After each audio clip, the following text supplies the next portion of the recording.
Okay. All right. So we've got, well, almost. Once this bar loads, I think we'll be good to go from there. I have a terrible position for this fund. All right. So we've got, well, almost. Once this bar loads, I think we'll be good to go from there. I have a terrible position for this fund. Actually, hold on one second. I'm going to go grab that and be right back, and we'll get started.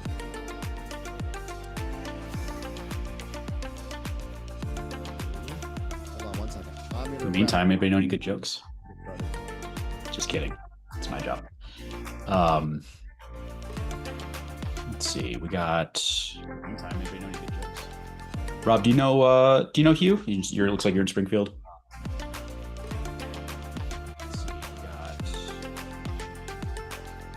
Rob, do you know Hugh? Looks like you're in Springfield. Not yet. Love it. Awesome. Yeah, I know he hosts some meetups out there, so might be a good opportunity to meet him in person. Not yet. Awesome. Yeah, I know. I'm trying to figure out, Hugh, I think I'm hearing an echo on my end. I don't know if you need to. I am as well. Hold on. You guys hear this? Hello? Hugh, I think that sounds better. And I don't know if you. No, I still hear an echo. Hold on, let me turn this off and on. You hear this? Hello? That sounds better. No, I still hear an echo. Hold on, let me turn it off and on. Man, this is.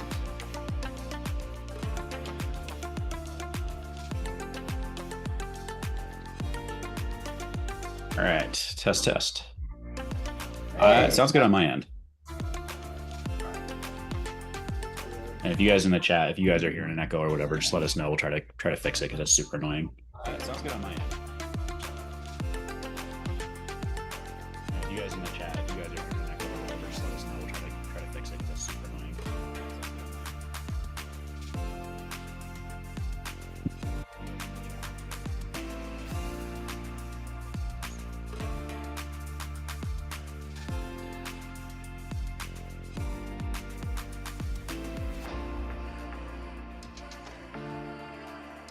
Oh my gosh.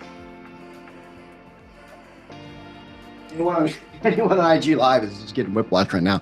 All right. I promise we're going to get started right now. So, end of my.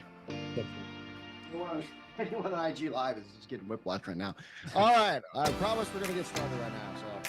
So, all right. So, we'll just go from there. We got some live viewers. That is this that. I'm going to go. So, we'll just go from there. We got some live viewers in IG Live and go directly. But without further ado, we're going to go ahead and get started, and we'll field questions here and there. All right. Hey, welcome. The agenda tonight is that we're going to start with telling us a little bit about who Dean and I are. We're going to get into automate your people, which is how to clone yourself, basically. And then we're going to go pass it over to Dean. He's going to be talking about the AI side. We're going to have an epic event we're talking about, and something special that we put together for those who are attending the webinar. And we're going to have a Q&A to open up. So we've gotten tons of good questions. We do this once a week.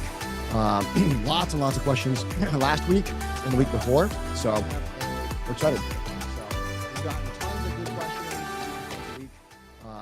Lots and lots of questions last week. You guys hear that? All right. Good deal. Perfect. All right. Thank you. Okay. So, Dean, anything else before we get started? Let's rock. All right. So I'm Hugh, and my Venn diagram is something called lean or business operations. I'm the operations overlord, and real estate or building wealth. But that's my claim to fame.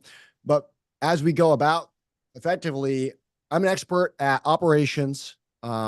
This is the real processes that we use to actually run our companies and make money. I retired a millionaire. I scaled from 0 to 52 million, or sorry, $48 million in the last 5 years from what we have had in real estate. I used to run a $52 million international company. yada, yada, yada. Bottom line, what we're going to go over tonight is what we really do with our companies. This stuff works, tried and true. I've got data to back it up all over the world. And anybody who wants to, ask questions about it, we have global data on this. So with that, I'll pass it over to Dean. Thanks, you. What's up, everybody? So yeah, I'm Dean, and my Venn diagram is just one big circle that says nerd in the middle. That's it. I don't have a Venn diagram. It's just one circle. This is why I love the AI and automation stuff. Like Q, I got into real estate, started building businesses. So I've been doing that for quite a while now, and that is what led me to be able to achieve financial freedom. And I was in the Air Force active duty for about 11 years, but that enabled me to quit my job and focus more time on the things that I'm more passionate about, which is, again, nerding out on all the emerging tech that is like super exciting and coming out right now, as well as continuing to build my businesses and real estate and educate others about this stuff, because I think it's super important for anybody who, even in your daily lives, but especially if you have a business, like this is the stuff that is going to make or break people in terms of who falls behind and who gets that edge and gets ahead of the game. So hopefully that's what we're going to at least give you guys an intro to, and kind of lead you down the path of like, here's where to start and here's how to get more into this stuff and leverage it to take advantage of that for your business and in your personal life. Yeah, and by the end, you should know enough to know what questions to ask next. And if we've done that, then that's, where we got today. All right, so I'm going to start off with automate your people. I'm going to move us down here at the bottom right. So how to build a killer team without wasting time. This is a big deal for lots and lots of companies. Introduction. So it's for business owners who need top tier employees without wasting time.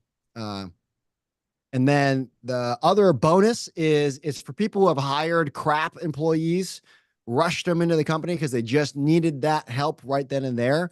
And then the byproduct was everything was just in really bad shape. And so this sidesteps 100% of that. The average thing, the average way this goes is people are like, hey, I'm going to go ahead and let's hire. This is really critical. You put your ads out, 5 weeks go by, then 6 weeks, then 7 weeks. Then suddenly they're going to turn around and say, okay, well, now we don't have the ability to hire. Sorry. Hey, we really need people now. Next person with a pulse that kind of meets the qualifications, bring them in. Then all of a sudden, what happens? You spend 3 months training them. They leave. They weren't the right fit. They piss all your existing staff off. And then it's just a vicious cycle. So we're going to sidestep all of that. This is my kind of Venn diagram that I have of the way I view all companies that exist. If you're a solopreneur, meaning it's just you, then this will be slightly different. But basically, lots of people talk about businesses and they're talking about, oh, it's this strategy and marketing and my service and this. That's all in this 30% realm. And 30% is that. But 70% of a business is culture. And if you are a solopreneur, then that's just you. 70% of a business is just culture. We have so many people that are brilliant. Entrepreneurs are absolutely, they blow my mind at how creative people are, and they're just trying to survive, and everyone seems to be out to get them. But if they step away, they can't take vacations because their company implodes, or especially if it's around the first of the month, right? And so 70% of a company is culture. And so really the goal of this is, we're going to be talking about this. This is the rest of my framework for Business Wealth Blueprint. You can ignore that. But even more importantly, before you can do that, it's about getting the right people on the bus. So if you don't have the right people on your team starting out, doesn't matter what you do, doesn't matter what tools you have, doesn't matter what AI you have. If your team's not going to use it, your systems and process won't matter if you don't have the right people on the bus, right? And you guys all know what I'm talking about. A lot of people, someone's like, damn, when Carl shows up to work, it's just miserable. Remember that week you took a vacation, everyone got along and all the orders were on time, right? That's what we're talking about right here. So first and foremost, it's starting by getting the right people on the bus. And this is the shortcut to make sure that happens with ease and some fun. Traditional method, blah, blah, blah. Like we said, slow and expensive. The solution is a process that lets people cut themselves out. And then the last bit is your time is valuable. So you're going to hear a lot about this between Dean and I this evening. but everything that we do has a dollar value attached. So if you're the owner of a company and, you know, the other day, you know, we were analyzing something for $1 million and I was the only person to do it, right? It was me and the next guy, right? It was me and the COO. We were the only two people in the company that could do that. That doesn't mean that payroll isn't important, but payroll is a $20 an hour task. It took us 4 hours to analyze that $1 million deal. And that $1 million deal, you know, we were the only people that could do it. So that's $250,000, 4 hours divided by, you know, 100,000 or $1 million is $250 an hour. That right there is an example of how do we, you know, your time is valuable. We want to make sure that we don't waste it. All right, the lean hiring strategy. Get the right people on the bus. This is J.L. Collins, and he wrote the book Good to Great. You should definitely read it if you haven't. The goal is to get people on your team that are critical thinkers and have an ownership mindset, period. That's probably a lot of the people that are on this webinar right now.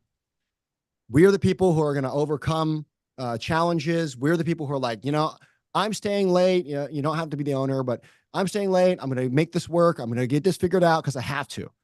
That's the people you want on the team. And so this system is going to find those people for you. And we're not going to hold back, right? By the end of this, you're going to know all the things. It's not going to be like, oh, join this thing and you'll learn that. All right. Candidates are the own biggest customer. So here's the baseline.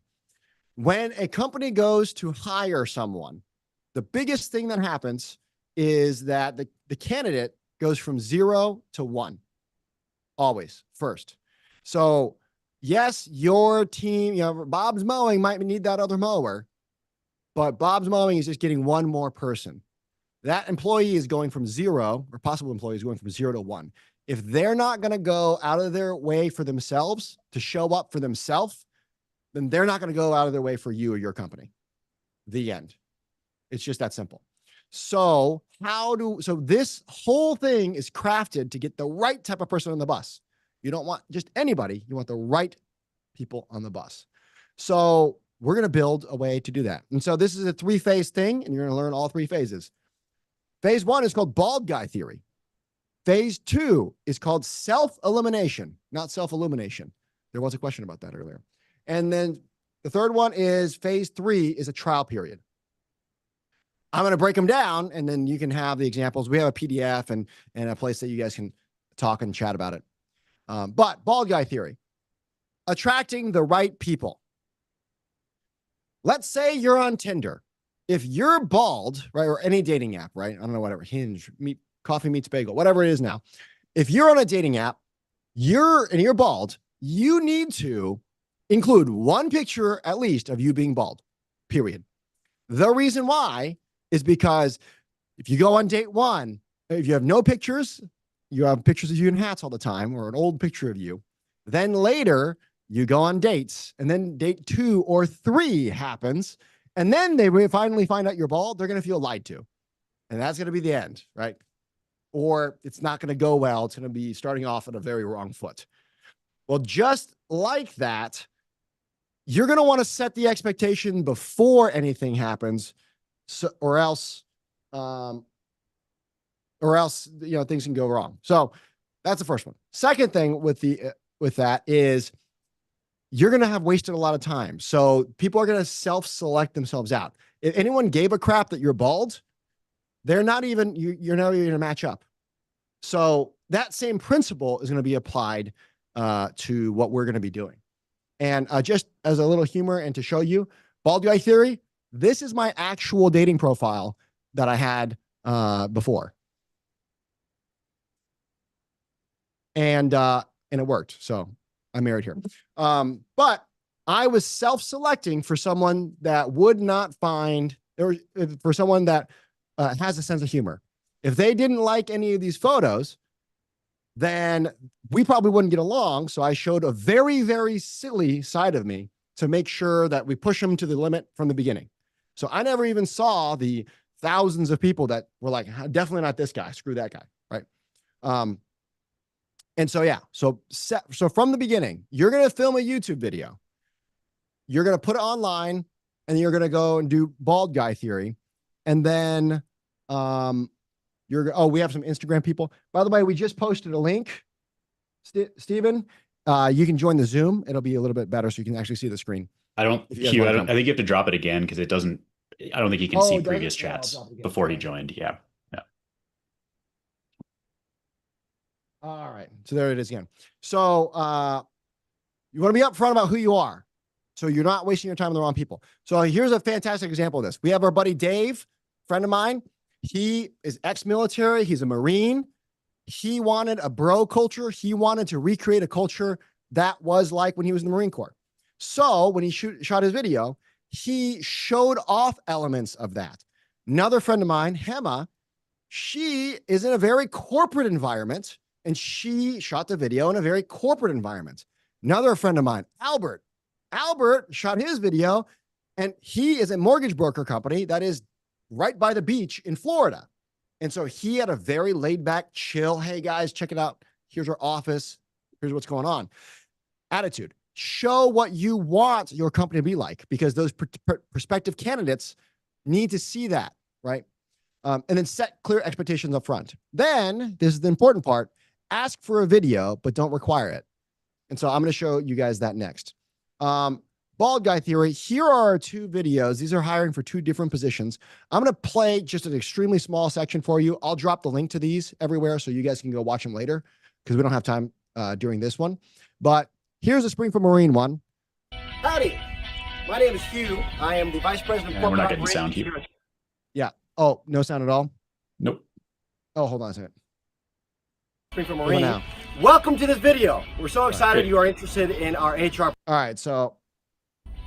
Howdy.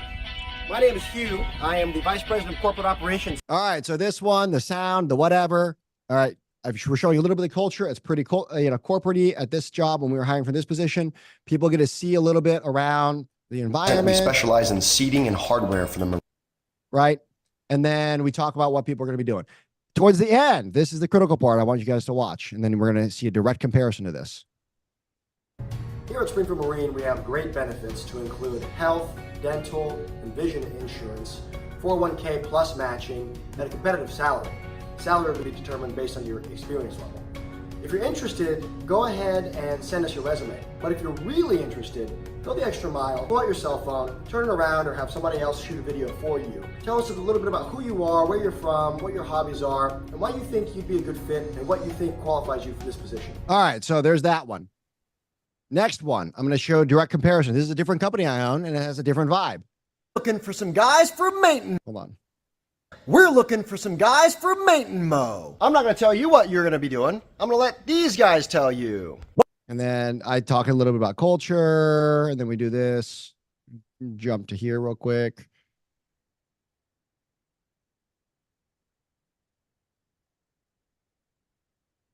Is what we call the cave. It looks bad. It'll look better before you get here. It'll look even better after you've been here. Sometimes we mow grass. A lot of the times we mow grass. And sometimes you get to split wood. Isn't that great? I love splitting wood. Sometimes you gotta deal with turkeys. Sometimes you gotta deal with guinea fowl. Sometimes you deal with roosters. And sometimes we cut drywall. Sometimes you run chainsaws in strange places. Sometimes we do demolition. All right, and so on and so forth. The guys are showing what they're doing, and it's not going to be a surprise when things happen. Here's the ending real quick, though. If so, go ahead and check the description on how to apply. But if you're really interested, pull out your phone, turn it horizontal, and tell us a little bit about yourself on why you think you'd be a good fit. And don't worry, this entire video is actually shot on a phone. All right, so you can watch these videos. We're going to drop in the link afterwards. The main thing that I wanted to get across is two different companies. They're both me. I own one company. One's more of a laid back, hey, you're outside. One's more corporate-y. They had very different flavors, and they're going to attract a different type of person. The other thing is, this last thing I said is ask for a video, but don't require it. So self-elimination. Here's the bald guy theory. The selection process. Ignore 100% of people who do not submit a video. The end. Full stop. Nothing more. Ignore 100% of people who don't submit a video. Here are the global statistics from Missouri, literally, we're currently hiring right now, to Germany, to China. Everywhere These are the statistics. For every 100 people who send you a resume, 2 to 3 will send you a video. That means that, and we also did not tell them how to send the video in. So they have critical thinking skills. So if they get a video to you, they went above and beyond for themselves, and they actually submit. They had critical thinking skills, right? Do not require it. If you require it, this 2 to 3 number usually goes up to like 10%. Then you just have someone who's compliant, right? Instead of someone who's a rock star. You want rock stars on your team, right? The question is, what if everyone on your team was you? All right, so that's section 2 during the selection process. So the secret is we ignore everybody. So we're not spending all that money. We're not, wasting all that time. 15 minutes per application is the average, by the way. Then we go to the pre-interview tasks and the process. So anyone who submits a video, they will end up, they'll get a chance to come into an in-person interview. So then we will send them a canned email that has a link to these 2 books, so they don't have to buy them, and said, hey, if you're interested in coming, hey, congratulations, you moved on to the second round of in-person interviews. Please have read these and come prepared to ask us some questions. When they show up, ask open-ended questions. They're going to find out. You're going to be able to find out pretty quickly if anyone read the books. You can just ask them, right? Open-ended questions. What about our company do you like the most? Why do you think you'd be fit? Also, what was your biggest takeaway from 2 Second Lean, right? You'll be able to know immediately, right? These are books that are important to us and our culture. So that's why we put them there. You put whatever books are important to you. Also, remember when I said that 3 people will send videos of 100 people that apply. Well, of those 3 people, 1 will be horizontal, 2 will not be. Everybody go ahead. Everybody gets to come in anyways, though. All right. Phase 3 is the trial period. They've made it pretty far through the interview. Buddy of mine, Tom Hughes, wrote the book, Improvement Starts with the Eye. And he says, I can't work with you until I've worked with you. So you have a trial period. Make sure this complies with your laws and regulations and stuff. But for Paul Akers at FastCap, it's 1 week. Hey, congratulations. You get to join us for a trial week. At the end of that week, and they don't know that, but at the end of that week, it's the team members who vote. Your team. Now, if you have a company or you don't like your current team, there's a rock star that joins it and they know, use your head, right? Don't blindly do that. But once you have a good team of people on your team, they'll know, right? They're going to be like, hey, this new guy, Jim, he's a piece of garbage. He smack talks everybody. He shows up late, whatever. A lot of people can fake their ways through interviews, but they want to actually make their way through there. So yeah, that's why you want to do that. Real world lessons. Our buddy Dave hired a guy. That guy used Dave's money to build his own team secretly, and then ended up leaving with his team after working for Dave for like a year. So spent a year stealing his money and then went off. Now that guy went out of business, but still, it's kind of shitty. HR guy, here's a good example. At the previous company, we were hiring for an HR guy. I was not high enough to make sure that was the requirement. So what ended up happening was we hired a new guy because whatever, it was last minute. Oh my gosh, we got to get somebody, right? So that call was made above my head. HR guy was like, I never would have sent a video in. This is bullshit. Why would I have done that? Why would I have sent a video in when there was nothing for me here? Well, that shot a red flag in my head instantly, like that moment. That guy was like day one. That guy lasted like 3 months and he left. So all that churn, it was just a massive nightmare. We had to call in the person who had retired to come back in and retrain the next new guy, right? So huge pain. Cost savings. Right now, it's like $35 to $50 per application. And that's been a big deal. So just side passing that. The video description has that in there. All right. So closing thoughts. You got to get the right people on the bus to start off with, or else you can't go anywhere with it. That was a lot. At the end, we're going to download and you can watch all the other videos if you guys want. I'm going to pass it over to Dean for Automate Your Process. Sweet. Thanks, Hugh. I got echo again, Hugh. Maybe that'll work. And if you can stop sharing, I think you have to stop sharing for me to, all right, for me to share. Thank you. All right. Cool. Good to go, Hughes. That look good from your guys' Looks end? good. Sweet. All right. Yeah. So he was talking a lot about how to kind of automate your people or automate the process to get better people on the bus. And a lot of folks think that automation and AI is going to replace people, which is somewhat true to an extent. But I'll push back on that and say it's really more of an enabler. So once you get the right people in the right seats, it's to enable both you as the owner as well as your employees to do what you and they really excel at. So you're trying to minimize the amount of time you spend on the brainless, boring, repetitive stuff that's just draining your energy. It's like $5 an hour tasks. It's not worth your time. It's probably not contributing to growing your revenue.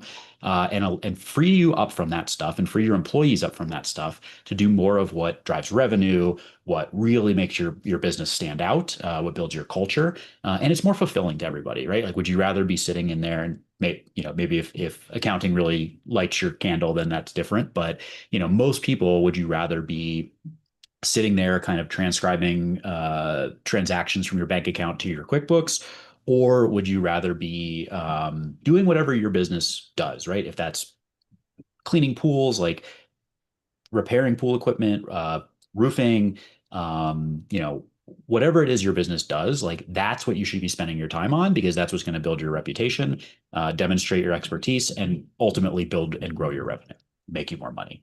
So a lot of people will assert that productivity is about efficiency. It's about getting more done. It's about more, more, more. I need to do more stuff in less time. And I'll push back on that. And I'll say that to me, productivity is really more about protecting that resource, that time resource that's non-renewable. You cannot get that back. And Alan Dibb in the One Page Marketing Plan, good book if you're interested in marketing stuff at all, but he has some other good tidbits in there as well, like this one. You can always get more money, but you can never get more time. So we need to be focused on spending our time on the stuff that makes the biggest impact, both in our businesses and in our lives. And like I said at the beginning in my intro, my priority was freeing myself up and quitting my W-2, gaining more control over my schedule and my time so that I could pursue what's more important to me. And ultimately, the goal is to make more money while spending less time and energy in the process. So hopefully that sounds good to people. Make more while working less. Go spend more time with your friends, your family, your dog, your hamster, whatever. So hopefully that resonates with people because that is something that's near and dear to my heart. Okay, so is it worth it? Right? Like AI and automation, they're not free as much as a lot of people will pitch it as a perfect rainbow unicorn solution. They do have a setup time. They do have a cost associated with them. It's usually much smaller than anything that's comparable to it, like hiring a VA, training a VA. There are some things you still need to do that for. You still need human employees for, obviously. Again, I don't expect this to replace anybody 100%, at least not in the next 5 to 10 years, probably. But if you compare it to, hiring like an admin assistant, a customer success manager, even a back office person, you could be looking at 60 to 90K per year to hire these folks. Whereas AI and automation tools, they can do a lot of those same tasks just as well, if not sometimes better, at a fraction of the cost, and they can operate 24/7. So to kind of back some of that up and to hopefully, again, demonstrate that these benefits do indeed outweigh the costs, just some of the stats from some studies that have been done by like Harvard Business Review and I forget who ran the other one, but it was like Forbes or somebody like that has a kind of a media presence. Your average SMB, small to medium business, saves 30 to 40% of staff hours just in year one from implementing these types of AI-powered automations. If you automate your CRM, for example, you can increase your inbound leads by over 100% and increase your close rate by over 30%. And then directly linking the cause and effect after implementing some AI tools, 91% of the folks that did that, small businesses that did that, said that they saw a direct link to boosting their revenue from implementing those tools. And we're trying to get, again, these 16 hours a week that your average founder spends on like admin tasks and repetitive stuff. We're trying to get you some of those back so you can go do the things that Hugh was talking about, grow your team, grow your revenue. Again, spend more time in your particular zone of genius in the things that you enjoy and that really bring value to your business and your clients, as opposed to, again, like no spears at bookkeepers or CPAs, but like that's kind of a necessary evil. It doesn't really directly grow your revenue typically. So yeah, they can have output of 24/7. essentially no marginal cost. It's very low compared to, again, hiring somebody at a full-time salary. And AI is not going to complain about working conditions, at least not yet. So just to set the boundaries on some of the terminology, because I hear a lot of people getting these confused or not knowing the difference or saying like, oh, like, they're all the same. Automation versus artificial intelligence. So automation is more structured, it's more deterministic, meaning if you give it the same input, you're getting the same output every single time reliably, which can be good or bad. We'll talk about that. Versus artificial intelligence is more adaptive. It can kind of, if it gets something it's not expecting, it's dynamic. It can say, you didn't prepare me for that specifically, but it's kind of similar to some other thing that I know about. So I'm going to try to give an answer based on that, which is more how human employees think, rather than just giving your robotic chat bot that you see on a lot of websites. It says like press 1 for billing, press 2 for order status, etc. And if you give it a 7, it doesn't know how to deal with a 7. It's going to freak out and lose its mind and not work. Sorry, the error. That's not an option. So those are some of the differences there and how those kind of respond and how those work. And later we'll get into why that's important and how that will direct you to the appropriate solution for whatever problem it is you're trying to address. What's a workflow? So a workflow is really just defining a process from start to finish and talking about each stage and how those stages interact. And I'll show you what that looks like in kind of visual form here in a little bit. But these are the things we're going to talk about when you're quote unquote building automations. These are inputs, actions, actors, conditions, outputs. Those are the steps and the things you're going to need to piece together to create an operational workflow or automation. Again, I'll assert that it's not one or the other. Sometimes automation is right. Sometimes artificial intelligence is right. But I think they're most powerful when you combine the two. And you'll see me talk about and demonstrate some examples of AI-powered automation or AI-enhanced automations. And that's when you put AI in the middle of an automation to allow it to adapt and be more responsive to variable cases or even just be more creative. So since we're talking about AI, just to lay the groundwork for folks, garbage in equals garbage out. If you haven't heard that before, it basically means if you ask me a stupid question, you're going to get a stupid answer. The same is true for AI as dealing with, don't use them for math, Tim says on IG Live. Nice. That's very true. They are getting a lot better, and some of the models are more tailored and trained to be able to handle more mathematical problems. But by and large, he's correct. You're probably going to have a bad time. So double check that or use something different. Again, that's the beauty of incorporating that into these automations is you can use Excel for the piece that requires math. That's good at math. And then you can use AI for the piece that requires, creating a message or interacting with customers. So super baseline on prompt engineering. I'll give you an example of a bad prompt. Again, very high level. It assumes a lot of knowledge. Write me a social media post about nail salons. Okay, great. That could mean anything. You're not giving it much direction. It's very vague. What type of social media post? Is it long form? Is it short form? What platform is it going on? Some writing styles tend better to Instagram versus more formal or more like inquisitive on LinkedIn, for example. So you're being very vague. You're not giving a lot of direction. Nail salons, big nail salon, small nail salon, rural nail salon, city nail salon. I don't know. There's probably a lot of differences that can impact how this is going to come out. Okay, so how do we improve that? There's kind of a basic formula that can at least get you to a pretty good end state. It's not perfect, but it's a really good starting point, especially if the bad prompt example looks like some of your guys' prompts. No offense, everybody starts there. I started there, but here's how we hopefully make those better. Roll an objective, following on to their task, the context, the format, and examples. So you see I'm giving examples. This is exactly what you do to prompts. Here's a bad example. Here's what I want it to look like. Here's a good example. So roll an objective. You tell it what their role is, what they're doing. You tell it, who your audience is, what the ultimate objective. I want to convert people to buy my product. That's your ultimate objective. All right, what's my specific task? Create this marketing campaign. And you can give it, again, more nuance, more specifics is always helpful. A lot of my prompts end up like my serious prompts if I'm trying to do anything that is in depth. They're several paragraphs long. Like it takes me at least 5 to 10 minutes to craft like a really good detailed prompt if I'm trying to get a good output. If it's something simple, basic, okay, you could still do the 1 to 2 sentence things. But if you want a high quality, detailed, nuanced output, you're going to have to spend time up front giving that input. You can mitigate some of that time with by creating assistants that you can reuse that are trained on a specific task or knowledge set. And we can talk more about that later. But anyway, yeah, give it the context and the format. So I want this to be a short email, less than 200 words. Give me a subject, give me 3 paragraphs, and here's what each paragraph should talk about. Use emojis, but use them sparingly, and then give me a call to action at the end, like, hey, if this resonates with you, please click this link and come buy our product or whatever. And then your standard signature block. You can also use specific formatting instructions like Markdown, which is a language. It's a syntax that it will give you a specific output. And then that can be good if you're trying to like copy paste this or have consistency in your format, and put it into things like your CRM or your email platform. And then yeah, give specific actual examples, and that really helps it refine its output.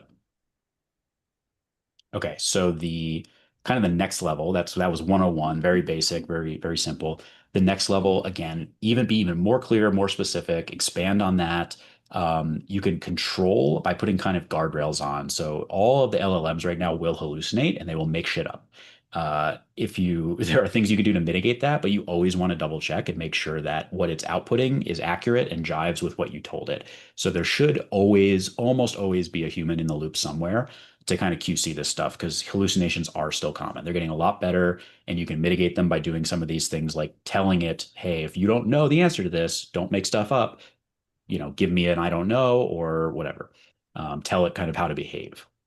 But there's still always a risk, so just make sure you're aware of that.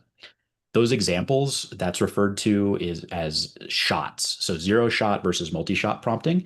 0 shot is you gave it no examples. Multi-shot, like if it's a 2-shot prompt, that means you gave it 2 examples of what the type of thing you are expecting as an output. This could be captions you've written before that you say, hey, I want it to look like this. I'm happy with this caption. Make it look like this. So the more shots you give it to a limit, 4 to 5 is generally good, or very thorough, will make it tailor its responses much better to what you're looking for. Also, kind of along those lines is the knowledge database of what information you give it. That will also help with those hallucinations. If you tell it only get your answers from this knowledge database, do not get them from anywhere else. And then, yeah, customs GPTs and assistants we'll talk about a little bit more, but it's basically pre-training something that you can then use over and over again for a specific task. Think of it just like a human employee. The more, they start as kind of a blank slate. Maybe they went to college, they have a degree, so they're a little bit targeted on their skill set. But if you hire a general VA and you need to train them on how your processes work, what software you use, and all that stuff specifically to your business, until you do that, they're very broad, they're very general. They can kind of figure things out, but they don't know exactly what you want from them. And their work quality is not going to be as good as once you onboard them as an employee and you train them specifically on what you want. You're doing the exact same thing with custom GPTs and assistants. And then just a little programming joke there. So until it's perfect, keep iterating. You're never going to get this right on the first try. So don't expect like your first prompt to be 100% solution. Most of the time, you're going to need to iterate. You're going to need to give it feedback. That's always helpful. So here's what I was talking about and kind of how those processes, those workflows look from start to finish. This is called a swim lane diagram, and it's used commonly in process mapping for businesses and that sort of thing.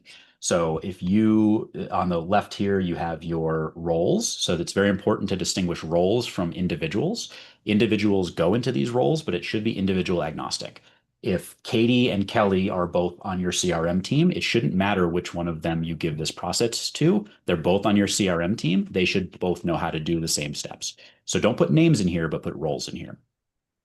Figure out where it starts. So, at first, our CRM team receives a web lead, and then they will qualify that lead and say, are they qualified to buy from us? Are they not our target customer? Whatever. And then they'll try to this is very broad and it should be way more detailed than this, but for the purposes of this example, I kept it very high level. They'll do something then that hopefully gets to a scheduled call. They'll send an email and say, hey, it looks like you're a good fit for our program. Click this link to get on our calendar, whatever. Once that scheduled call happens, now you see a crossed swim lanes over to the sales team. So now the sales team will jump on that sales call with that person. They'll try to close them, right? So did they place an order? Did they buy our product or service? If yes, great. We send this to our techs who can actually fulfill that product or service, and they'll deliver it. If no, maybe they get dropped into a re-engagement campaign where they get a bunch more emails and they say, "Hey, looks like you know, abandoned your cart and you almost purchased. Is there anything that any questions we can answer?" Whatever, however you want to retarget your customers and re-engage your customers. And then again, we try to get that call scheduled, get them back to the sales team, and hopefully they have another chance to close them. So this is one process, one workflow for like one start to finish example in your business. You're going to have one of these for every single workflow in your business, every single process. You're connecting the steps, you're illustrating how they get transitioned from person to person or team to team. And then you're mapping them. Ideally, again, you're going to add a lot more detail onto this. So for example, what tools are you using? What, you know, website, what software, what is happening at each of these steps and how. And this is very important because whether or not you're automating or just delegating it to a VA or another employee, you put in your SOPs or your onboarding manual, your training manual, you're going to need to have it documented. If it just lives in your head, like most business owners, you know, if the person who knows how to do this leaves, great. Now you're screwed because now that tribal knowledge leaves with that person. Or they're the only one who can train them, and it's taking time away from them doing their actual job in order to train a new hire. So documentation is critically important for all this stuff, whether or not you're planning to automate it or delegate it. Here's an eye chart that I'll let everybody just screenshot, and I think we'll be sending out the slides afterwards as well, so you can refer back to it. But basically, this is kind of guiding you to when you should use one of these over the other. RPA, or robotic process automation, is literally just like if then, you know, if this, then do that. It's very strict. It's very rigid. It doesn't adapt to any unexpected cases like we were talking about before. But the benefit of it is it's very predictable and it's fast and cheap. So when you start to bring in AI and stuff, like it doesn't sound that expensive when you're talking about a couple cents or a couple dollars per 100,000 or million tokens. But if you're running a lot of queries and a lot of these processes, you know, hundreds or thousands of times a day, like some businesses do, it can add up pretty quickly. So that's why you know, don't necessarily just jump to the highest, most expensive, most capable solution. You know, minimum viable. So if you can save money and save time and not need that kind of customization and adaptability of the AI integration, you then don't. It can also increase some uncertainty. Again, if you're looking for a very structured, rigid, consistent output, AI is probably not your best bet because it is going to kind of give you a slightly different answer almost every time, especially if you're phrasing the input slightly differently. So that's where like the middle ground of AI powered automation or AI enhanced automation, it can give you that structure, but also give you at certain steps where you want it, it can give you some adaptability and some variability in your responses. AI agents, they are, I'll say right now, most of the implementations of this are not true. You may hear the term agentic AI, which basically means it's completely self-sufficient. Like it's like a human employee. You say, hey, go do this thing, and it will figure out each step on how to do it, you know, multi-step process. Most agents right now are kind of like, it's more of a multi-agent or multi-AI structure where you have like tiers, essentially. You think about an org chart, you have your, you know, your individual salesperson and then a manager, and the manager kind of checks in on the salesperson. So it's kind of iterating on a cycle like that versus being one single true agentic agent.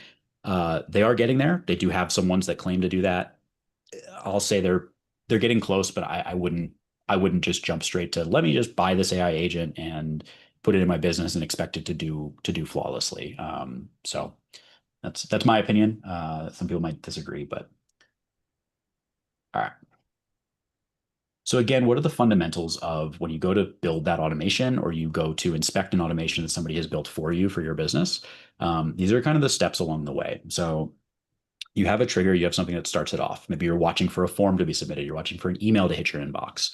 You're watching for a message on Facebook Marketplace or something like that. And then you have a condition. So you can say, well, if this email is about billing, then I want to take it through this workflow. If it's not, I'll ignore it. And then you take actions. Maybe I want to reply to that email. I want to draft an email to reply. Or I want to take this data, put it in my calendar, create an event, put it in my database, put it in my CRM. A scenario or a Zap in the terms of Zapier would be one complete workflow. So this is like one automation that's built.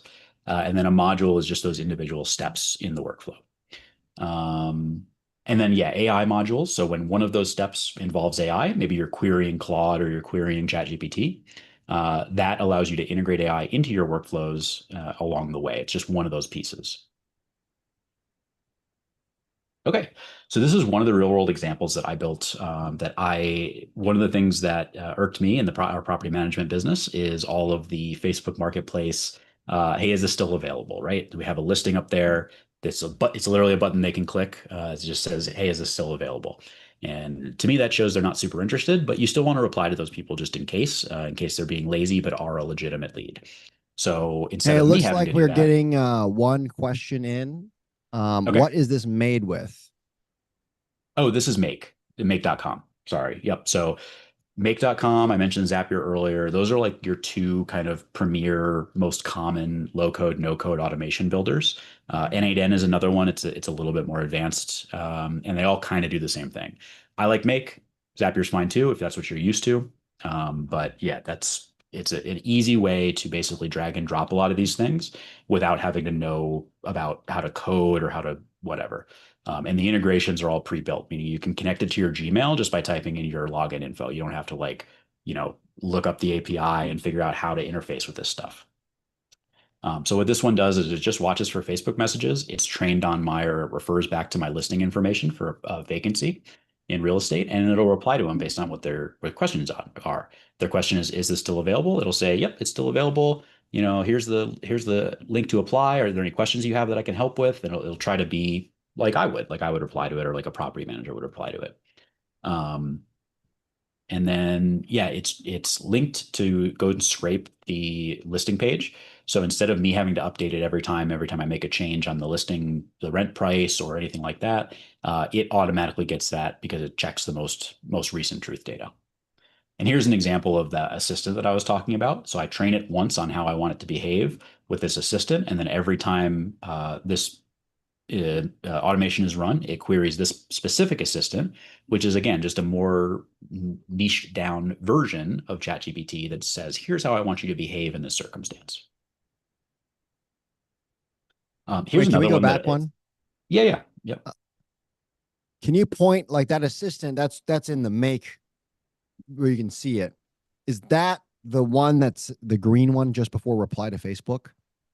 Where Oh, sorry. Yes. Query PM guy. bot. So this is OpenAI. This is the OpenAI interface in Make, and PM bot is they're called different things, but here's the assistant that would be, this should say PM bot is what it's querying. Got it. So basically it's watch for the Facebook message to come in, then get information on your own listing. Then it passes it over to the bot to then respond. Mm-hmm. And then it actually goes to Facebook to actually respond back and forth. Right. Yeah. And so it'll send this information that it scrapes from the listing page to the PM bot, the ChatGPT assistant, along with like the Facebook message and these instructions that it was pre-trained on. So it has all that information with the message, and then it answers the message, spits that back out, and that gets sent right back to the Facebook Messenger, which then replies back to the person who's inquiring. Yep. That was a good question, Alex from Houston. Another example that I've had a lot of people ask about, and it seems to be really valuable for anybody who's looking to generate customers or generate new leads for their business, which is almost every business. You can go and you can scrape LinkedIn or Facebook or wherever your target clients hang out. You can go scrape them based on certain criteria. So for me, if I'm looking for businesses to acquire, maybe I'm looking for business owners in the Denver metro area who have between 10 and 50 employees, and then in a certain industry, right? That's my target. It'll give me a whole bunch of people who meet that description. Don't worry too much about steps 2 and 3. That's just kind of technical terms for like picking the people I want and putting them all in a list, and then stepping through that list. So as we step through that list, it'll look at their LinkedIn information that it scraped. It'll look at maybe I can tell it to also go out and look at their website and kind of scrape their website and give me information. You can look at LinkedIn posts or Facebook posts they've made recently. And what this is doing is it's taking your cold email, it's taking your old informal canned annoying outreach that everybody's used to getting. Hey, I build fences. Do you want a fence? Like there's no personalization in that. Every single person on your list is getting the same email. And for that reason, everybody knows it's spam and it converts very poorly. If you start to factor in things specifically about your target, hey Bob, I saw you wrote an article about the implications of AI in fence construction businesses. I thought that was really insightful. Would love to work with you. Now you're identifying, they're saying like, oh, this guy actually took the time to go read my profile and he cares. Like he knows me at least as insofar as what I'm posting. He took the time to figure out what I'm about. And for that reason, we're probably a better fit to work together. Like it shows you did the work, it shows you put the time in up front, and you already did some filtering of whether or not they're the right person to work with you. Now, that would take a lot of time if I did that for every 1,000 or 2,000 people on my list, but I didn't. I let ChatGPT do it for me. So you're kind of cheating, but at the same time, it's increasing your conversion rate and your response rate to these emails because people are like, oh, they took the time and they learned about me specifically, and it builds that connection a lot faster. So ChatGPT goes through that list, looks at all that information. Based on the information, it writes a personalized email to that person.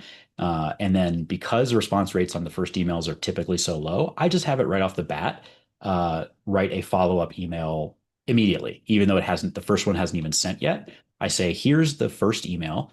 Assume that this person does not respond. Write me a follow-up email to just try to re-engage them and try to check back in with them. And then it sticks all that stuff. I see it. Give me a second. Let me finish and I'll answer that. And then it sticks all that stuff in your leads database. And here it's an Excel file. You can have it connected directly to your CRM if you're already using a CRM like Go High Level, wherever you want to put it, but it puts it all in a repository and you can go review it and send out those emails. Or connect it to your email client, have it send out those emails by itself if you trust it enough. Zoom user asks, these steps are all in ChatGPT. They're not. So all these steps at the bottom here are all in make.com. Yeah, no, that's a great question. And let me see if I can explain how that works. So make.com is kind of the thing that ties all these together. And you'll go connect all these different pieces of software in make.com, and that's what makes the workflow go from end to end. And it'll kind of reach out and touch each one of these and then bring it back to the central automation. So the first couple of steps are through Appify. That's what's going to be scraping these LinkedIn leads that you're finding. Make.com then in these middle steps, it will then put these all together in a list. And then it sends each one of those rows of the list, each one of those leads out to ChatGPT with a certain prompt, one at a time. And then ChatGPT will do its thing and give you an answer back. In this case, it's generating that email.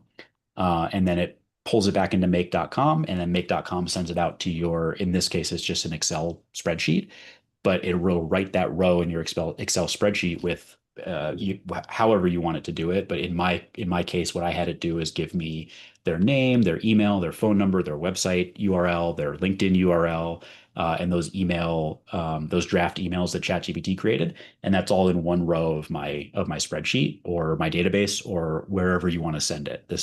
You can do it 100 different ways. This is just one implementation of how that works. Hopefully that answers the question. Let me know if it didn't, and I'll try to elaborate. But I think it can make more sense, yeah, with this screen here. Right. Yeah. And here's an example of what that looks like on my Excel sheet on the back end. So it stepped through my list of LinkedIn leads, and for each of those people, it took all that information that I told it to gather and spit it into a row of my Excel spreadsheet. So here's their name, here's their business, here's the headline from their LinkedIn profile, here's some links to their profile and their website. Here's what industry they're in, their email, their phone number. I should probably blank this stuff out, but sorry to everybody who do stuff I'm blasting all over the internet. And then intro email that ChatGPT created and a follow-up email that ChatGPT created in case they don't reply to the first one. I already have that stuff. Hey, but that email all came from LinkedIn. So they had they had the email and number publicly out there. Well, kind of. So it's not usually public. You usually have to use a service like Apollo to scrape it. So it's like pseudo public, but anyway, yeah. If you're friends with them, they're public. Oh, can you go back to that?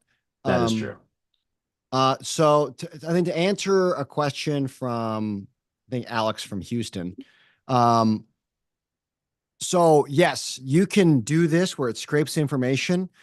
In his example, he just put it into an Excel database.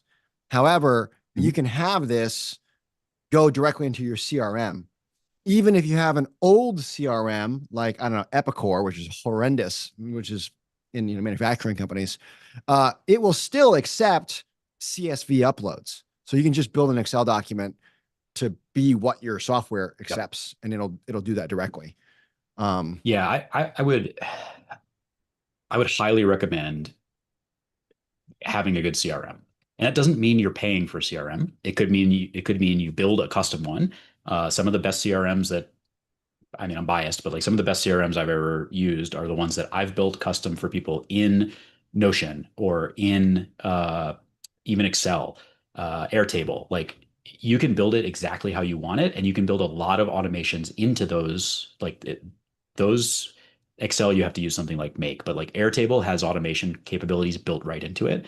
So if you know what you're doing, you can just build those automations and stuff into it. We your are own getting CRM, a question from YouTube. and YouTube then is it's custom, asking. and then it's custom built to what your needs are. So we got a question from YouTube, and they are asking, what is a CRM? Client relationship manager. Yeah, good question. So just keeping track of all your prospects, your leads, where people are in your sales funnel, however that looks for your business. The most important thing in my mind is like, yeah, where they are in your funnel. If you have a quote unquote funnel, I mean, everybody has one in one form or another. And then notes on like, keeping up with the client. What have you talked about before? What's their pet's name? What's their favorite ice cream flavor? Like stuff like that. That's important in building relationship and providing the best possible service to your client. That's all stuff that goes into your CRM, and it makes it much easier to keep track of everybody in your pipeline. And then we had a question in the Zoom. This can even work to find prospect customers to sell homes in an area or sell services of consulting on several characteristics, companies that might be in trouble and need help. Yeah, exactly. So this is like the way I look at it is being able to quickly and efficiently find your target client and again, quickly and efficiently build that relationship with them. So it would take me hours to get like to research 10 leads if I was manually going through and like going to their website and reading all those LinkedIn posts. This automates that and gets you that same relationship building without you having to. Instead, you can do it 1,000 leads in 10 minutes or 30 minutes. And that's not to say that you shouldn't be involved in this at all, but it aggregates all that. It does everything so you can have the 90% solution. And then maybe it only takes me an hour to review 500 as opposed to it would have taken me 10 hours to do 100 myself if I was doing everything from scratch. So again, not replacing the human necessarily, but augmenting the human and allowing me to do more work and better work and be more targeted just by adding in this automation and AI. Yeah, and Alex, so that previous one, I know we're pressed on time, but something similar to that question that you're asking there is, yeah, so let's say you have a service that's like PropStream that goes and that you're doing list stacking where you're searching your geographical area for people that have high equity so PropStream does all that for you. You can then just take that information and Make can take that information, download it, pass it over into your CRM, write all, take that information from the listing, grab the information from the listing, write a fancy email, put that email into your CRM, like Go High Level. And then, I mean, you could probably just have it just go if you want, but I would want to review them. Yep. But you can put it in a draft state, and then it can automatically do that. I have another workflow that I show on some of my other presentations where it's an auto responder for emails. And I have it, just put it in my drafts folder, and then I can go review every draft and just hit send if it's good, make edits if it's not. One of our mutual friends that Hugh mentioned earlier, Hema, she lets it go rogue and just reply to people because she's tested it. She's done hundreds or thousands of these drafts and said, like, I'm not really changing anything anymore. I tested it out. It's good. It's how I want to communicate with people. I'm getting, 1% or fewer errors or what I would consider errors or things I have to change. So I'm confident in its output. Now I can let it go live and just send its own emails. I don't even, maybe I'll check them after the fact to make sure it didn't tell anybody to F off or whatever. But like it should be to a state where I'm 99% confident in its ability, which is better than you can say for a lot of, VAs or your employees, depending on how some experiences we may have had.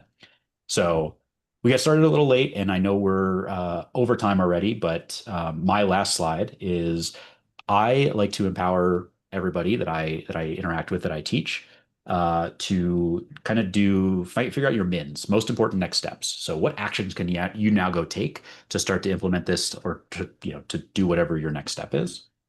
So this is something very simple that any one of us can now go start either tomorrow or over the weekend, if you like to work over the weekend, or first thing on Monday morning, is pick one process. So get practice with this process map, go back to that swim lane diagram and map out a process in your business.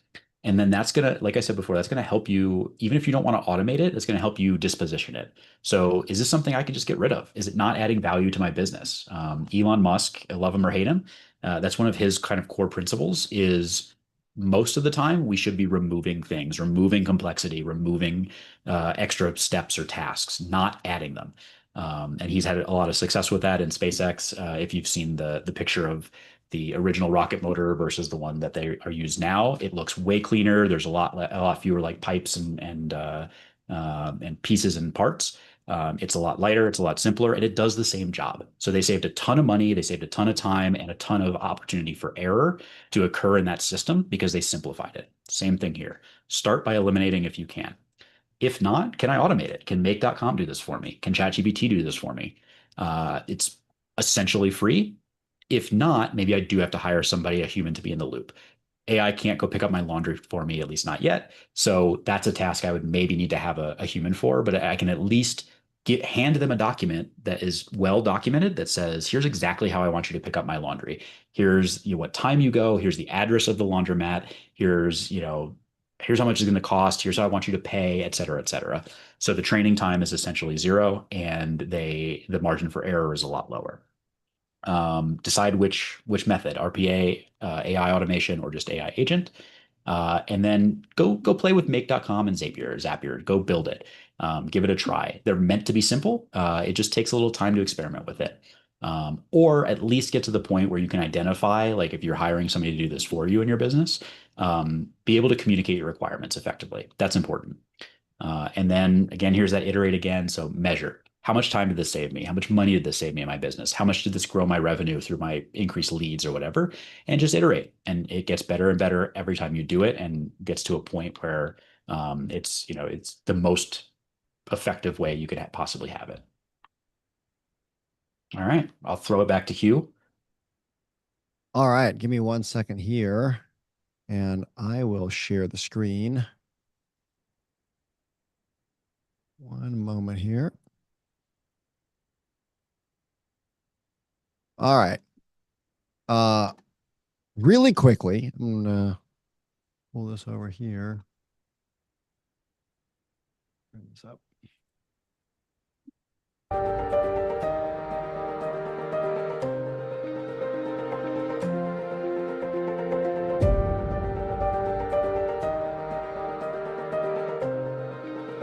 So we've got a pretty special event that's coming up, and it's going to be in a Atlas Class F missile system. This is just the outside of it, and inside is all renovated and refurbished. Really exciting.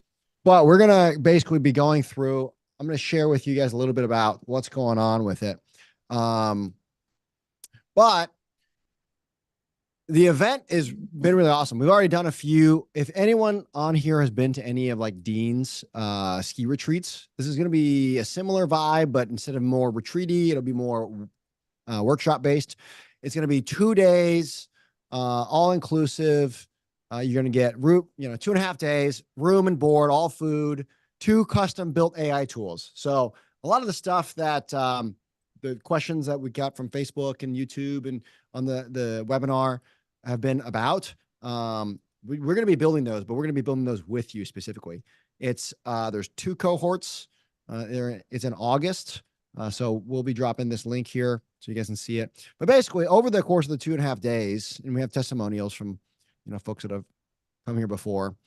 We're basically going to be arriving. We're going to be doing like a P&L analysis. And then for 2 or 3 days, we're going to be basically just be doing everything. At the end, we're going to have several days or we're going to have a week or two of, or sorry, 8 weeks of aftercare. So going through, if you guys are interested in going, you're basically going to leave with 2 AI tools built out fully. With Dean, I think Flywheel Automation, what do you charge for one tool? It varies, but it starts at around 2,000 for like $2,000 for very simple automations. And that's the very basic and multiple things talking to each other that are doing that. So we're going to be building them out specifically based on everything. The other thing too is we're going to be basing everything off of a P&L. So starting outright, when these are built, they're not just fluff. They're built out with your specific company and what you are doing. So that way you aren't beholden to us. You actually know how to build it out. And then on the lean side, so I work on the team building and automations and processes, this is going to be more of the 30%. And then also on the automation side, Dean will be there. So it's going to be 10 people, 10 slots. There's 20 slots total, but there's 2 time frames. There's only going to be 10 people and 2 instructors. So it's a very, very condensed time frame. Those of you who've been to the missile silo, it's going to be very similar to the missile silo, or sorry, the ski retreat. It's just going to be a more condensed time, a lot more hands-on doing it instead of presentation style. So it's not really going to be presentation style at all. And in the next 48 hours, you can save $200 off of that. If you have been to the event, any of the silo events, reach out to Dean later. You guys have a different discount. But for the next 48 hours, this will end at midnight on Friday, I believe. So AI June 8th will give you $200 off. And with that, we're going to open it up to questions for you guys. What software and hardware do you need to take in order to participate is a question that we just got. We're going to need a P&L, or it's going to be advantageous for you to have a P&L with your business in advance. So we're going to review that, and you're going to be able to go through that. You're going to bring a laptop, and then we can probably have you guys buy the software. It's not much, like ChatGPT Pro, maybe Perplexity Pro, Make.com. There's a lot of the services right now are free, or most of them are paywalled free. So you can build it out up to 1,000 transactions a month. So a lot of the lean stuff is good. If you have a CRM, like Go High Level or something like that, that'd be something that can plug into it. We have some specific things. It'll be more of a concept thing, because right now, I mean, AI automation, it's brand new. So we'll probably be predominantly using Make, but it doesn't matter. The how to build it is what you're going to learn, and we'll get all that sorted out. Because, yeah, and those will be a different process. When Hugh's talking about stuff like, bring a P&L, if you don't have that, if you don't know how to create that, like don't ret, that will be in the instructions leading up to the event. We'll get everybody on the same page, baseline, all same level of understanding. So don't worry too much if like some of the stuff you're like, I don't know how to do that. But to answer more specifically about the tools, yeah, like Hugh said, if you already have a Zapier account, you're already used to it, you like using it, you can stay on that. That's fine. If you don't have anything and you're starting from scratch, or you're open, whatever, we'll primarily be using Make. It's a free account. Like Hugh said, you can run automations up to a certain number of executions per month, all on the free tier. So it's great learning experience. And then if you find that you're running it, 1,000 times a day and you need more, it's not that much. It's not that expensive. I think it's like $20 a month to get up to 10,000 runs per month or something like that. It's not like bank breaking stuff. And then OpenAI, if you want to tie that into your Make account to use AI, that's usage based. So the more you use it, the more you pay. I mentioned earlier, like it's like $1 per million tokens, depending on the model you use. And that's like generating a Bible. So it's basically $1 every time you generate a Bible. It's very cheap. So you load $10, like a prepaid account, you load $10 on there. I mean, I reload it like every couple of months. It's very inexpensive.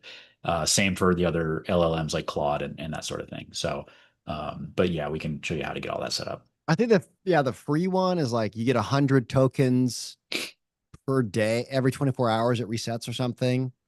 So if you're not doing very much, it's fine, and that's the way a lot of them are paywall. But basically, the short answer to the question is, what software or hardware do we need to take?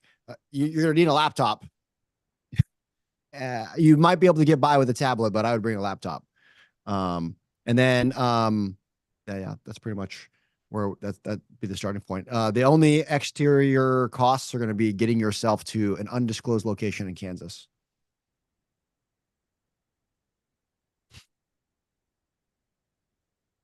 All right, other questions we have. By the way, if you want the lean hiring stuff, if you scan that, it's going to take you to where all of our free tools and resources are. Here's a Silo Summit, and there's that. And we're open to Q&A. Let's see. Did we turn on Q&A in the Zoom, or is it just the chat? Q&A is turned on, Okay. but most people have been using the chat. That's kind of handy. Back to, I think it was Alex from Houston's question. So yeah, you can use the scrapers and the lists. So PropStream is a scraper. I think Alex, you're in real estate. PropStream is a scraper where you're scraping and you're stacking lists, and then you can skip trace those lists. So you're like, find me all the people who are above 65 years old that are in this block in Houston, Texas, that, you know, have a 3-bedroom, 1-bath. Then in PropStream, it can automatically go find all their email and contact information. And then you can send it in a Make to then write personalized emails and try to go find them on Facebook, learn about them, and then write personalized and then get all that information and pass it to ChatGPT to then write personalized emails to then send it into your Go High Level CRM to then blast out. So yeah, this stuff is super powerful. And it's gonna, like we said, AI isn't gonna replace humans yet, but the people who know how to use AI are gonna put you out of business, right? Other people out of business. Okay, so one question I'm seeing, where have you seen the most time savings from one of these AI automations? And this may not be applicable to everybody, but I will say, at least in my personal use case, as well as a lot of business owners I work with, the most quantitative, like most amount of time saved, I've seen a lot of times is through content creation, using it to help you with content creation. I know that's true for me because I'm bad at it. And I'm bad at coming up with ideas. I'm bad at, I'm not a graphic designer. Like I don't have any of those skills. So offloading a lot of that to ChatGPT and asking it to help me with that has been really helpful in saving a lot of my time. I think we're getting to the point now where most businesses should have some sort of presence, some sort of social media presence associated with them. You quickly distinguish between those who have one and those who don't, in terms of like lead gen and just brand awareness and relationship building. So I think giving your clients and your prospects a view into like who you are as an owner, who you are as a business, what your values are, how you treat your clients, and what your mission is. It seems to go really, really far into building that relationship and building that trust, which is a lot of how people base their purchasing decisions now versus and testimonials and reviews as well, versus just like lowest price or it's the first person I found when I Googled them, especially for higher ticket items. So I found that to be really useful. One tool in particular, just to give an example, is called Opus Clip. It takes long form videos. So like, for example, if we recorded this video, or you make a YouTube video, or you go on a podcast and you get that recording, you can upload it to Opus Clip, and it will generate, depending on how the length of the video and how clever you are, it'll auto detect and clip 10 to 20 or more short form. So you can tell it the length you want, but generally like 30 to 60 second videos, and it'll spit those out for you with captions on them as well. So that's one way that manually you'd have to go through that hour-long podcast and manually get the timestamps and clip out and cut it and edit it and add captions and all that stuff. It does all that for you. And again, it gets you that 90% solution where it does what would have taken me 3 hours, 2 hours, 3 hours of work, and it does it in like 5 minutes. And I can click go and then go do something else. So it really takes me like 30 seconds to hit go, and then I'm doing something else for 5 minutes. So in terms of like time saved, that's a really, really big one. And again, it's something that I don't care about, I'm not passionate about, I'm not good at. And I'd rather be going and doing other things like this and helping to answer questions real time and educate people versus like having to come up with a clever Instagram reel to build or whatever. So We are getting a question in from Facebook. How would you use this to build out for front desk for a hotel? Yeah, so that's a pretty common use case that I think again is very valuable because yeah, your front desk person can go be doing a lot of other more valuable tasks around the hotel. I mean, Hugh, you own a motel, like you can probably speak to this as well. And in terms of the more value add things you can have them doing, like helping in-person customers who are actually at the hotel. But in terms of how I would build this out to free them up to go do that other stuff, you can do it a couple different ways. So you can add a chatbot, an AI chatbot widget on your website. So if people come to your website, they have booking questions or whatever, the little pop-up comes up. And instead of that press 1 for billing, press 2 for reservations thing, that's very limited and everybody hates going through those menus, myself included. Now you just have them talk to it in plain English and say, hey, I'm trying to make a reservation, but I couldn't tell from your website if you guys have a pool. Yep, we have a pool. What dates were you looking at? Let me check that for you. And if you take it to like, that's level 1, and then you can add pieces onto it where it can actually help them with the booking and add it to check the reservation system of your hotel and add it to the reservation calendar, and do all of that just from that chat interface. You can also have a voice agent that picks up the phone if somebody calls your hotel. Now, they, instead of having one person or having to hire a service that sits around waiting for a phone call, and wasting hours and hours of their time, or if they're go off busy doing something else, helping somebody in person, now they can't, there's nobody to answer that phone. So you're very bandwidth limited. AI can essentially do that infinitely. So if you have 100 calls come in all at the same time, if you're set up to handle that level, it can answer 100 calls at the same time. You'd have to hire 100 people to do that same thing. So that's prohibitive. So you have an AI voice agent. See 3 ways that we would use it for that. So the first one you were getting at is one, after hours, trying to free up that and fill people. So even if we do have someone sitting in the desk and it's 2 a.m. and someone calls them, they might be tired. So getting someone that's, getting a service, and there's some very, very good services out there that can do the voice AI and basically close it down. That's the first way I would do it. So trying to close the deal and get people in. And also, our hotels can have the ability to, if someone books a reservation online, their last 4 digits of their phone number become the code to get in. So now there's no need for the human side to make the key card and everything. Everything's just auto. So that's the first one, because that's a revenue driver. That's why I would use it first. The second one that people don't think about, because I'm on the culture side, is I would have a chat bot that looks at our internal SOPs and basically when our employees have to be like, oh crap, I got to call the manager and ask him a question. They ask that they're going to pick up the phone and text us. And so, or pick up the phone and call if it's an emergency. They can, step 1 before that is even better than a QR code. They can just ask that chatbot. That chatbot will, well, not the chatbot, whatever. They're going to ask the AI agent that we have, and it's going to, step 1, look at all of our internal SOPs and then answer that question. And it'll link to that SOP. So that's the second main one. I forget the third one, but it was going to be something online. It was the chat bot online, basically. Yeah, and even great question. The question was Great specifically, question. the question was specifically about hotels, right? Or front end, but this can be applied to any business at all. And I think what Hugh said about after hours, I think that's where it could possibly have the biggest impact, especially if you're not a 24/7 business. Maybe somebody calls you at 8 p.m. because that's either an emergency or the only time they had available. That's potentially missed revenue. So if you don't have anybody set up to answer that call, or if it is 2 a.m. and they have a plumbing emergency, you can avoid having your tech, or you, if you're answering the phone, woken up at 2 a.m. until you determine like, hey, this is legit. If they call in at 2 a.m. and they say, I have a plumbing emergency, I need somebody out here to get this fixed. And then your AI voice agent says, okay, great. That's going to be $500 because it's after hours, like it's an emergency call. We have an extra surcharge. And they say, you know what? Actually, it's not an emergency. I'll wait until tomorrow. You can already still get them scheduled, but even if they say I'll call back later, now it's either you can follow up with them proactively to you know, avoid the chance that they never call back and still get that business. And or you're not going out tonight. You didn't need to wake up, so nobody woke you up at 2 a.m. So you avoided that disruption to your schedule, your tech schedule as well.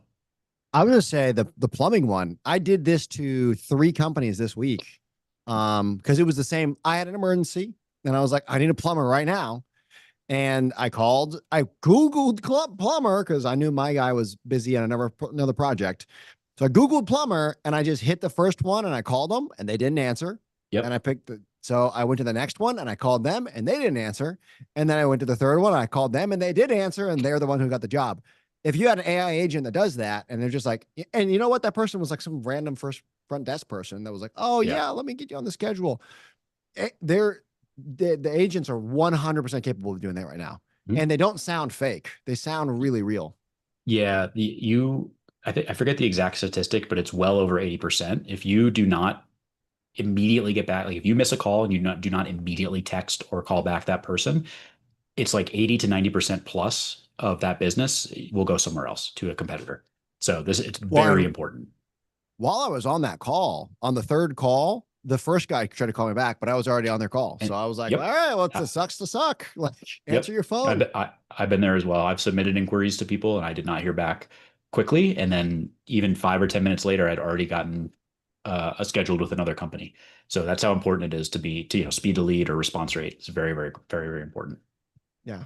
All right. Well, it is, we are 20 minutes past our end of closing. Yeah, Any other final questions? This has been fun. Any last minute questions? Anybody? If you want to reach out to us, here's how you get a hold of Dean or I. Follow us on Instagram and socials. And thanks for all the live viewers, the people on Facebook and the people on YouTube that have watched. This is we're getting the technology stuff sorted out. So we appreciate you guys joining. Again, if anyone has any questions for the AI stuff or the Silo Summit, reach out. We're going to be doing a workshop. We're going to build these automations together, and not just automations, but AI and automations. So there's nothing else. Thanks, everybody. Hopefully this was helpful. All right, guys. See you. Thanks, Dean.